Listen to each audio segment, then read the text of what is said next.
When you're setting up a game room, you don't just want a piece of furniture that looks cool on Instagram. You want something that will actually hold up to regular play, fit into the space you have, and feel like a solid investment rather than a vanity purchase that gathers dust.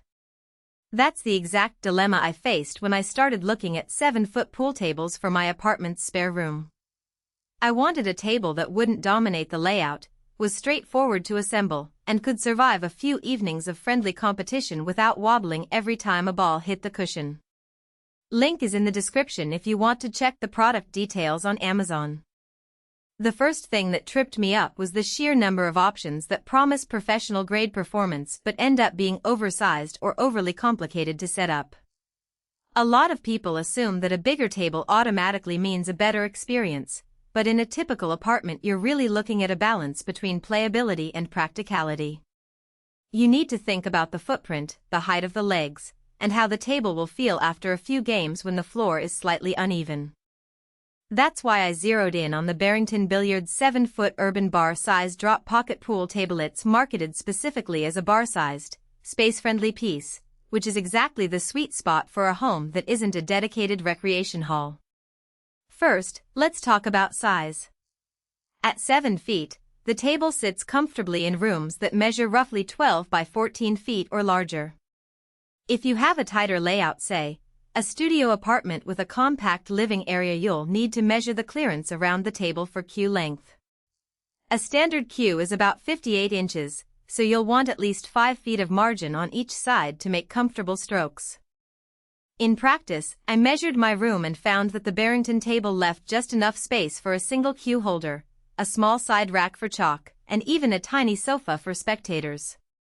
That kind of real-world clearance is what separates a functional setup from a situation where you're constantly having to duck or tap the table to make a shot.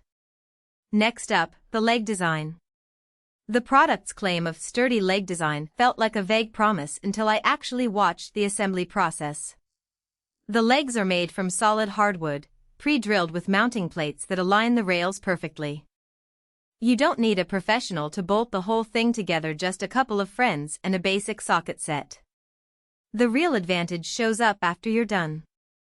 The feet sit on rubber pads that absorb minor floor imperfections, which means the table stays level even if your apartment floor has a slight slope. I tested this by placing a small marble on the surface and nudging the table slightly. The ball rolled straight without any wobble, indicating that the leg construction does what it says. Now let's address the playing surface. Barrington advertises a craftsmanship focus on the slate and felt. In reality, the surface is a composite slate topped with a medium-grade wool felt. It's not a tournament-grade slate, but for casual to semi-serious play it's more than adequate. The first few games I played felt smooth, the balls rolled with consistent speed and didn't catch on the fabric. After a week of regular play twice a week for about an hour each session, the felt showed only minimal wear around the pockets.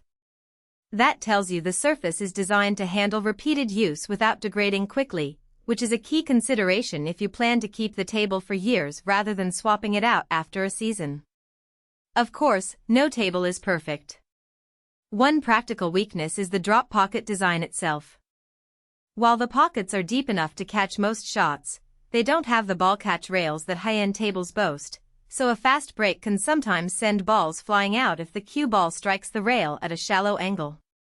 For most home players this isn't a deal-breaker, but if you're aiming for a more polished, tournament-style experience you might find the pocket depth limiting. Additionally, the table doesn't come with built-in storage for cues or accessories. You'll need to add a separate rack or wall mount if you want a tidy setup. That adds a minor extra cost and requires some planning for where to place the rack without encroaching on playing space. Who should buy this? If you're a casual player who enjoys weekly games with friends, a couple of kids, or you're looking to start a home league with a small group, the Barrington 7-foot table fits the bill. Its size is ideal for apartments and smaller houses where a full-size 8 or 9-foot table would be overwhelming. The easy assembly and solid leg construction also make it attractive for first-time buyers who might be hesitant about the hassle of installing a heavy piece of equipment. On the other hand, serious competitors who regularly practice for tournaments and need precise ball control might want to step up to a larger, slate-only table with higher grade felt. If you're searching for a table that will